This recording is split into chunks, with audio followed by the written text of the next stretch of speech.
And this is Sibling Rivalry.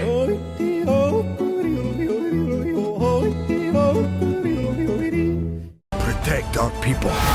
It's your destiny. What you're searching for? It's in here. Hiccup is back with his Dragon Riders, except this time it's not as much How to Train Your Dragon as How to Ignite a Family Reunion, as we have his mother in this one, and his father is back, and they're off to stop this evil villain. Spoiler alert! You see that in the trailer. And they're off to stop this evil villain who, of course, wants to take over the world in How to Train Your Dragon 2. It's kind of how to retrain your dragon. Yeah, really, a little bit, yeah. So, of course, this is another sequel. You know, we can't talk about a sequel, reboot, remake, anything without talking about what we thought of the first one. I haven't read any of the books. Have you read any of them? No. Yeah. I didn't know it was a book until I saw the credits to this one. I can't forget it was too. But to tell you real quick what we thought of the first one. The first one, by most accounts, I should not like, because stories like this drive me nuts. The don't judge a book by its cover, the prejudiced parental figure who just won't listen to reason, and the son who has to keep a secret, and then the liar revealed and stuff. Morals. No. I hate morals that have been hammered in and we've seen done a million times and don't add that much new. But for some reason, the first one really worked, and I think I really enjoyed it anyway, and I think it's the atmosphere, I think it's the pacing, I think it's the passion of it. It's still the greatest 3D movie I've ever seen. I saw it on IMAX in 3D. It was unbelievable. And I think all that passion and everything really made the characters in the story somehow work. And I surprisingly really enjoyed it. What'd you think of it?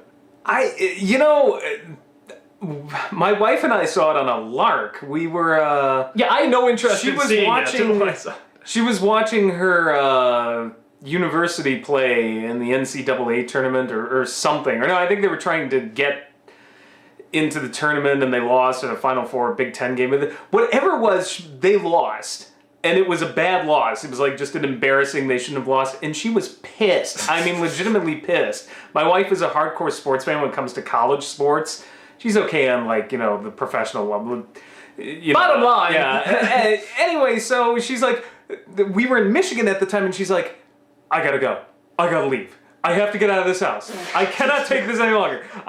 Let's see a movie. And I'm like, well, I don't really know what's out. I mean, this was still, I think it was like late spring or something. It's like, I don't know what's out. I don't care. I just want to see any movie. So we just showed up at the cinema, like at 7 or 8-ish, and we were just looking at it. There was like nothing out, and there was How to Train Your Dragon. And I remembered the ads, and I thought, oh, that looks terrible. It just looks like a bad DreamWorks movie. I'm like, not fishtail bad, but just bad.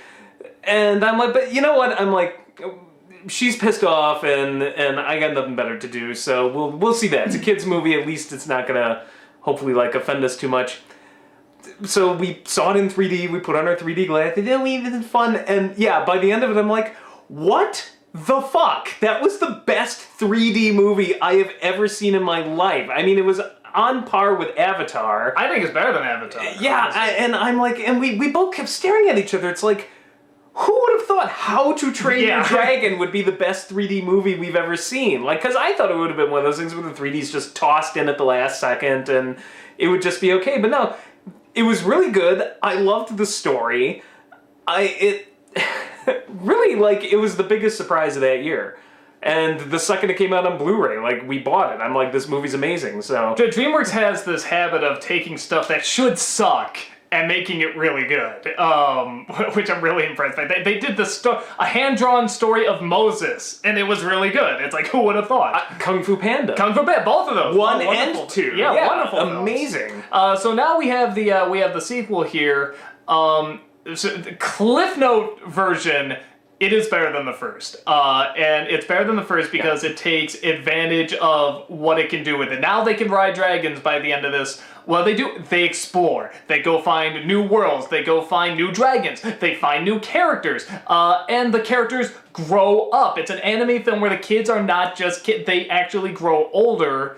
That's what Star Trek Into Darkness should have been, now that I'm thinking about it. It's like, they explore new worlds, there's new characters, the characters No, we're evolve. just gonna set everything backwards a little bit so you can sort of learn it all again. It's like, no, they really go above and beyond. They age the character. Yeah, they which actually was get older. That was really interesting, and they did it believable. Like, I'm like, okay, I actually think this is the same guy, only he's aged now. He's a little more mature. Who does that? You normally just don't see that. Yeah, well, especially in a kids animated film where you can keep the kids younger, and I think most of these people are doing voices or sort of have these voices naturally, so they don't need to make them older to account for the voice, but they made them older because they're like, this time has passed, they're gonna grow up, so, you know, and they're gonna have new responsibilities and they're gonna have new things to tackle, and that's great, and that's new. And it comes across Mother, played by Cate Blanchett, who is wonderful, and it's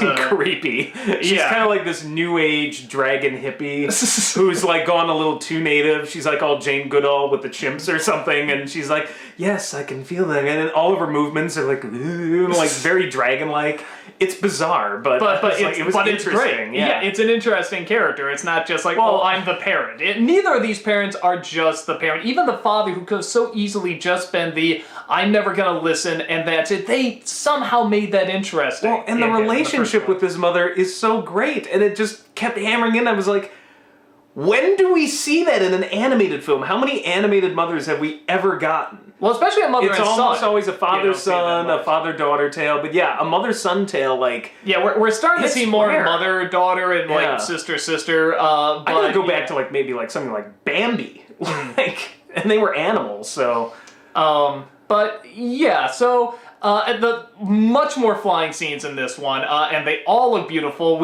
Sadly, we saw this on the Thursday night. They didn't have it in IMAX. They do now, which I might actually go see it again, because I'm just gonna tell you now I don't feel cheated not seeing it in IMAX. No, but the IMAX 3D for the first film was like a game changer to me. Like that's what they didn't have an IMAX. That's what Avatar, like what everyone said about Avatar. That was my Avatar. That was my, oh my god, this is like making me look at film totally different. And with the flying scenes in this one, now I'm really curious if like it's even better, because there are so many in this. So you got. This really great, really enjoyable film. I mean, really, like, I'm watching it's like, man, this is like one of the best of the year. And then you get to the second half where the villain comes in, and it's still good, but it's like, okay, now this is the first film again. Like, this is the really boring villain. You kind of know scene by scene what's going to happen. The sort of elements about, like, controlling the dragons aren't... No, but it's... Like I said... Nitpicker. No, it is still good. Mumbler. It's still good, with the exception of the villain. I think the villain is annoyingly dull. Because you could have made this a really fun, interesting villain, but he's the traditional... Roar! Roar! I mean, he's... all that stuff, and you could have. So the only thing I will say is you could have fleshed out his backstory more, because they were flashbacking like 2 or 3 times. I'm like, well, okay, why don't we flashback to his origin story? They just show him coming in and being like, I defeat dragons. Yeah, and actually, even that was a little intimidating. Honestly, it's like, oh, they're building him up. Okay, let's see, and he's just every other villain you've seen. But here's the thing, though. It didn't really bother me because we actually got a villain. What was the villain in the visit? Oh, I agree. There's some evil dragon that we gotta kill, I guess, because he's commanding the other, like... Well, I'll say this, too. That is explained much better in this film, too. The whole alpha dragon thing. I thought and it was that's fine. Much I like better. the fact that now we're getting some explanation for what happened in the first one, but I'm just kind of like, why couldn't you just told us that in the first film? I agree. No, like I said, even though I love the first film, it does have problems. Yeah, because for me, the climax was the weakness in the first film, because... And in this film, they fixed that. In this film, he's all about, like, we gotta do diplomacy, and like, I can convince him. I changed you, Dad. I can convince this villain, you know, and, like, his final line about, like, we're a village of peace, peace, peace. And, like, they were hammering that in as well in the first one. But it was a mixed message, because it's just like, no, dragons and humans can get along. We can live in peace. So what do we gotta do? Kill that dragon! Like, wait a second. Well, no, what I like about this one, too, is that he tries diplomacy, and he's very eager about trying diplomacy. And what I like watching is I'm saying to myself, I don't know if this will work or not. I was not sure where this was going, and I like films like that. But that's where it is the one thing, because this was one problem Kung Fu Panda 2 didn't have. Kung Fu Panda 2, the villain was a villain and creepy and intimidating for a peacock, even. Yeah. And there was some sympathy there. You felt like maybe there's a chance that somehow Poe would be able to convince him. They didn't do that, but I felt like it was more open. And in this one, there wasn't a lot of sympathy with him. We didn't really know his backstory. We didn't know anything about, or I mean, we just know he was attacked by a dragon at one point and lost his arm. And I'm like, well, join the club. Everyone else in this world has too, and he's just kind of a jerk. And it's like, man, you could have had a very interesting villain with this. And there's a character, I don't think I'm giving anything away with this because they make it very obvious in the first 5 minutes. The first conversation Hiccup has, you know a character is going to get axed off. And I won't say who it is, but when it finally happens, I remember saying to myself, don't go that direction, please, because I really like... I like you going the direction where I don't know where it's going, because this film's actually doing that. Even though I liked the first one, you could tell scene by scene where it was going, and I like that I couldn't tell what direction it's going to take, and then when you get to the second half, it's like, oh, it's the by the numbers now, okay. But it's done well. The action is still great, the flying's still great, I still like the characters. It's all about the execution. I don't care if a story is predictable if it's executed really, really well. There are movies I've seen with no twist in it. Everything you know that's going to happen happens exactly like you predict, but it's really fun to watch. But with that said, wouldn't this, in my opinion, I think this could have been like one of the great fantasy films. Like this could have been like the Dark Knight of like fantasy films or something if they had a good villain. If the villain was really good and really intriguing. Instead, I feel like we got Batman Begins, where the first half is really inspiring, really new. Oh my god, this is changing everything. Then the second half is very by the numbers. You're just nitpicking. It's not that. It's not that bad. No, it's still the way the storyboarding in this movie and the use of music and the animation, the lighting as well, and the lighting and the camera angles. It made the villain, even though there wasn't a whole lot there, he still was intimidating and was quite the presence. Like, I thought the build-up was good. I thought he was interesting. Yeah, he needed to be fleshed out more. But again, we actually got something. We got a big dragon in the first one that just kind of sat around there was just nothing there. I'll take this guy anyway. Well, that's something I say in the bum review. I say, for a film series called How to Train Your Dragon, we don't see how he trains that giant alpha dragon, which is, I think, a pretty legit question, where it's like, all the other dragons are at least people-sized, so you can sort of understand. How did he train that thing that's like the size of 5 million Sears Towers or whatever to, obey him? I mean, there's no magic, there's no nothing. There are some issues, but the other thing is, I don't know how bound by the book they are. I mean, I have no idea. Well, that's what's went into. Yeah, but like even if it is, they can explain it more. The thing that happens in the middle that you're complaining about, did that happen in the book? I have no idea. Well, even if it did, again, there's book to movie change. You can change stuff. But see, it was still. Here's the thing. It was emotionally affecting. If a lesser director or a lesser group or story artist had done this, I would probably just be like right with you, like, yeah, thought coming, ooh, big surprise, now we get exactly. But it upset me. It was a really good scene, and for a kids film, it was dark, like really dark. I will say the way they do it, like the quote-unquote execution, no pun intended, and who they use to do it, I think, like you said, especially for a kid's film, it is kind of messed up. Well, and the whole thing is a metaphor for how we treat animals, and his whole thing about, dragons aren't born bad, it's the people, it's the same way with animals, you train a dog to kill, that's what a dog's gonna do.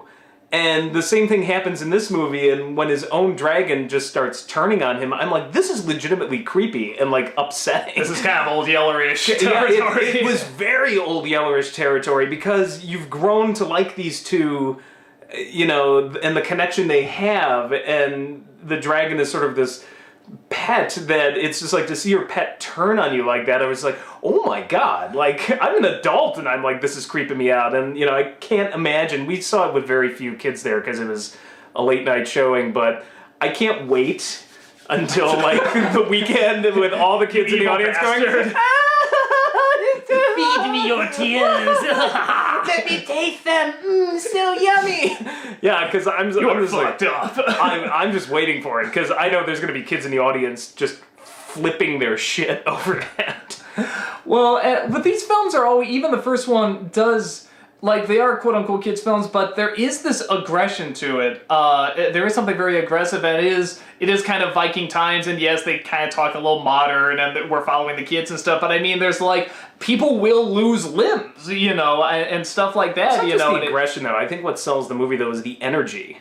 Yeah. It's not only aggressive, but there's just an energy to every scene. There's very few scenes where I'm like, okay, getting kind of bored. It knows how to just milk the ability to fly and have all of these dragons running around, and the battles, those epic battles. Michael Bay should take notes on how to film a battle, because the last 20 minutes of this movie is spectacular. It's as good as anything in Godzilla. I was actually going to say, I actually felt more... Are you talking about the kind of middle battle or the very, very last battle? I'm thinking more kind of the middle battle. Okay, I'm sorry. That was also I forgot kind of, there's two battles. That was also kind of a problem I had good. too. No, that was also kind of a problem I had too. I felt the middle battle more than overshadowed the final one, which it's not always a problem, honestly. There's a lot of movies where the bigger battles in the middle. Again, Dark Knight, the bigger battles in the middle. So it doesn't bother me too much. But yeah, there's one or two things that aren't that clear. Mumbler. Like with the end too, with sort of, again, without giving away too much, sort of all the dragons turning and stuff, I'm sort of like, wait a minute, what? I don't care, because like you said, I'm emotionally invested. Wait. No. That made total sense. He's got the ability to do that. He explained that in the middle of the movie. Probably when you got up and hit the restroom. Oh, maybe I did miss that. You with your bladder the size of a thimble. He explained how his whole sword weapon works, and how if you activate it, it releases this sort of gas, and he's able to help... go watch it again. Oh, no, I'm not talking about that. I'm talking about with the Alpha Dragon and Toothless, and how all the dragons, what happens at the end. There I'm sort of, No, I totally got that. It's... Toothless fought that thing like a cornered cat. No, I got that. Everyone's sort of turned, but it's like, but there's instinct and like pride, and we're gonna follow this, and then there's hypnotism that sort of the dragon is doing too, which like I said, I'm not. Oh my God! Heaven forbid there's magic in a movie about but that's dragons. But it's not made super clear. But like I said, it's totally clear. No, I agree it's nitpicking. Like, there's little stuff like that. Until they explain the whole Alpha Dragon concept, this made much more sense in the first movie, where I was completely lost. I'm like, so there's a queen dragon? Is this like aliens? How does this work? No, I agree. I actually think it does explain it better. Like I said, this is nitpicking stuff, but I'm just saying that there are small things here or there. Even the kid's voice, sometimes get a little grating once in a while. Okay, now that I totally agree. Yeah, I mean... For the most part, I'm okay with it, but if I had one nitpick in this movie, and only one, I think it's, even more so than the first one, a very talky movie in certain points. There are these long speeches where I feel like you could have just had a line of dialogue or two, something more pointed, and instead he goes on this long speech about how we've got to come together and in peace, and it just goes on and on and on, and you don't understand, Dad, and his voice just after a while just kind of gets in your ear and kind of chews it out. It's surprising. Those didn't bother me that much, even though I agree with you that a lot of it could have been made shorter, but it didn't bother me that much because I think this world is so comfortable with itself and so wants to live with itself and is so enjoyable that I didn't mind when they would just sit down and just talk and just soak up the environment. I don't mind when they just talk or soak up the environment. I mind when literally he practically stands on a soapbox. Or says the exact same thing he said. Says the exact same thing, or literally a paragraph that is constructed entirely of sentences where he's repeating himself. Yeah. Like, that's the issue. I like the slow moments. I like the time he had spent with his mother investigating the sort of layer of the dragons they find in this and that. I like soaking up the environment. You know what it is? I'm normally a person who's not like, get back to the action, but if you're giving a speech and I start like going into a snore phase of just like, at that point, your speech is too long or it's too wordy or talky. Well, I was gonna say, at the end, I don't think we're giving anything away. The good people win, but when they're sort of... Spoiler alert. Yeah, when they're sort of talking to the bad guy and he's sort of reiterating the message, I'm thinking, yeah, we got it. We know. Something, dragon, something, living together. Good. Yeah, peace, it's like anyone can change. Yeah, and it's a fine moral. I have no problem with the moral. I have no problem if it does sound overused or cliche. It's just... Stop telling us. We got it. Yeah. Like, just do it. No, honestly, everything in this movie, even though I've kind of talked about the second half, nothing in this movie is anything less than the first. And it sort of starts with the first. It's like everything is as good as the first, at least. And It really only only gets goes better. up. Yeah, Yeah. it only goes up. So... Yeah, I really enjoyed it. I think, like I said, I definitely enjoyed the first half more than the second, but it's still, like I said, nothing is anything less than its predecessor, and that is what a good sequel should do. It should go above and beyond what the previous one did. It should introduce new things by, but also allowing you to get familiar with what you liked in the first one and take it in new directions. And I greatly enjoyed it. I think the 3D is just as good, and there's much more of the flying scenes. And I probably will go see it again in IMAX, just so I can see it again in IMAX, because, like I said, that was a big game changer for the first one for me. How sad is it that I want to see this one again versus almost anything coming out the rest of the summer? You know what? I want to see that Book of Life movie. That's the one. That's coming out that's coming out in October. Summer. I'm Yeah, talking you're about right. The summer, Yeah, no, the there's summer like- blockbusters. I can't think of much else in summer. Yeah, I kind of want to see Guardians of the Galaxy, but I'm thinking about all the things coming out, and I'm like, this damn kids movie is probably one of the best things I've seen all year so far. Like, I don't know if it's gonna get much better than this. I mean, I hope it does, because I always want things to be better. But Well, kids movies now. I was talking to Brad because he's doing a lot more of the sort of the he'd always send off other people to go see the bad kids films and stuff. So this year he's saying like, I'll open up and see the kids films. Like he was telling me, he's like, it's actually kind of a secret because all the good films this year are probably going to be the kids films. It's true. and he's really right. The kids films it's now totally true. are putting so much more money and time and effort, and they're acting more adult than a lot of the adult films, and the PG-13s and the Rs and stuff. And I think a lot of it is because there is just more possibility with the kids' films. You can introduce these ideas like, whatever, magic and flying around on dragons, and it doesn't have to make sense how they always can hold on to them without flying off and stuff like that. You can just sort of accept it, and the possibilities, without more of those limitations, I think are made stronger. Well, this taps into Slate had an editorial like a week ago about how, adults who read young adult fiction should be ashamed, and they should hide in the closet, and then they shouldn't, they can read it if they want, but... I'm sure that was like a shit story. Yeah, they should do it with shame. Right? And I mean, first off, shut up, nobody likes you. And second, that was exactly it. There was like, everybody came out against this. I mean... it wouldn't even be for it was...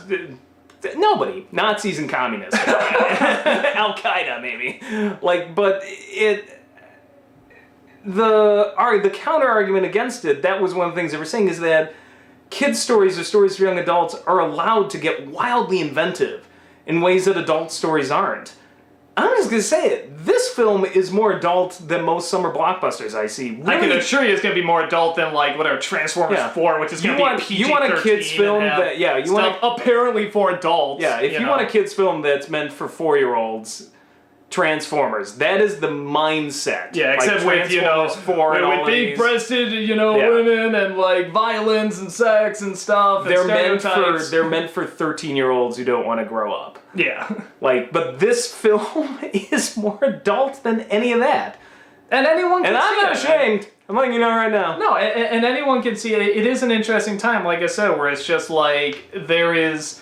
But I think it's such a good thing that... Rather than going to, we need to go to the adult films to get anything good. No, because there used to be no good kids films, no good animated films. I mean, nobody even tried with them. It's like, here's our garbage just to say we did a kid film, and that was it. But now they're really trying, and they're trying to get them really adult. And you did have Disney, but they were the only game in town. But even though they went through, sort of a lull for a while, until, but Pixar they went through came a up. lull because he died.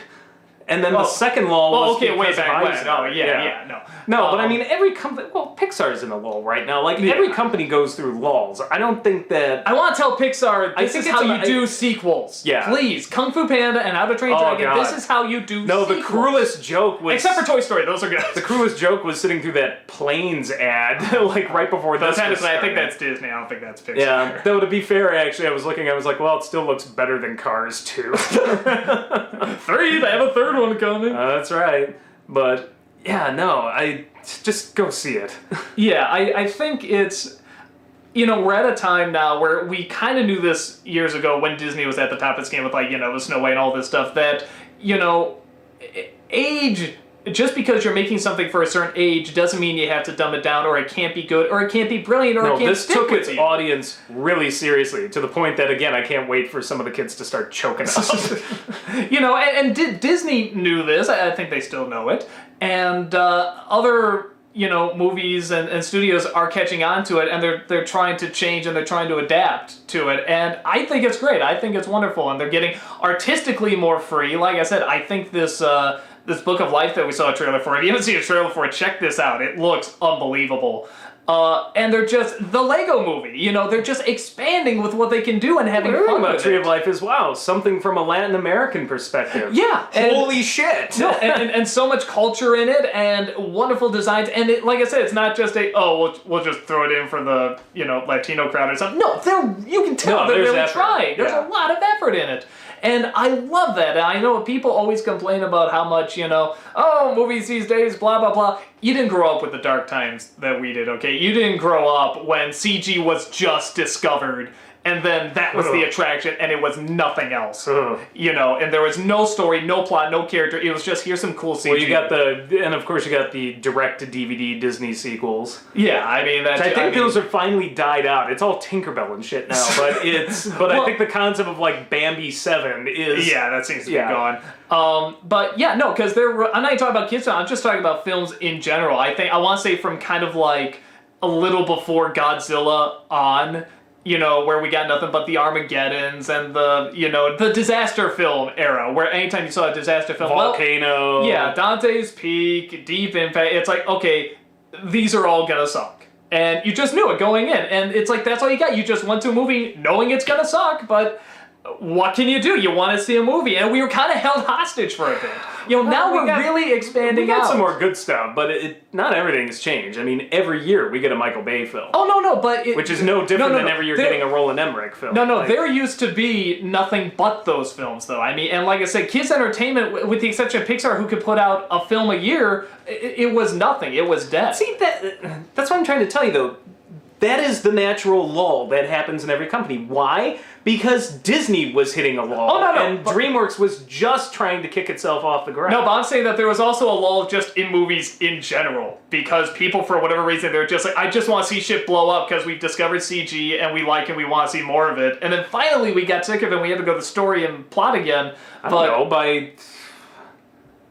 around 2001, 2002, we start getting Lord of the Rings. We've got the X-Men movies. Yeah, no, Spider-Man. No, exactly. That's when it's a short lull, though. You said Godzilla. That was 1998. So you're talking about a 3-year lull. I'd say more like close to 5 years. We also got Mask of Zorro the same year. No, that's the one. Remember, that was the one that everyone's like, this is the one movie that's actually a good action film that's not just effects and explosions. But there was a good 5 years of, like, nothing. I mean, just... maybe a film a year would be good. It's like the worst stuff was always much bigger than the best stuff. That just happens, though. No matter what the industry. What I'm saying is that I know it happens. I'm saying that, for all the people still going, there's nothing good summer blockbusters. It's like, you didn't go through that piece of shit CG rule everything. They might have, Doug. That was only 15 years ago. Well... the people are talking about, well, then you don't appreciate what you got right now, because this is a good movie, Lego Movie was a good movie, the Kung Fu Panda movies are good, there's a lot of good animated films, and there's, even some good live action films. I will give you this. The one difference is, you're right, when that lull hit, it was a double whammy of, there wasn't a lot of really good blockbusters coming out during that time, but also, Disney had died. Yeah. Disney had died. You basically... It's the Batman and Robin. Yeah. That's what I'm looking for. It started with Batman and Robin. Yeah. Disney had died. DreamWorks is still just getting off the ground. So, yeah, you're right. There wasn't an alternative. Yeah, I mean, now there kind of is, because at least they're putting effort into these animated films. And even Pixar. I mean, they had Toy Story, but... Bug's Life is cute. I don't think that's a great follow-up. Not even that. It was a movie a year. It's like, you get to look forward to a movie a year. And it's like, no, now there's several good movies I can say came out this year. They're not all great, and they're not all fantastic, but, I do feel like I've been on a lucky streak, because I didn't hate Godzilla like some people did. I enjoyed X-Men First Class. The Captain America. A lot of comic book movies really good. Pretty Spider-Man solid. 2 had issues, but it still was better than Spider-Man 3, I'll give it that at least. And... this one was really good. We had the Lego movie. Yeah, it's actually... I mean, really think This is about it, a like I good said- year so far. Yeah, I mean, so yeah, that's what I'm saying. So, yeah, I really enjoyed this one. If you like the first one, you're almost destined to like this one too. Like I said, it's still got some issues, but Just bring earplugs whenever he starts speechifying. like I said, score and 7 years ago. if like I said, it's not perfect, but the stuff that's good is so good. And if you can see it in 3D and IMAX, definitely see it in 3D and IMAX because it's definitely very, very good and very enjoyable. So, I'm Dog Walker! We need to live in peace.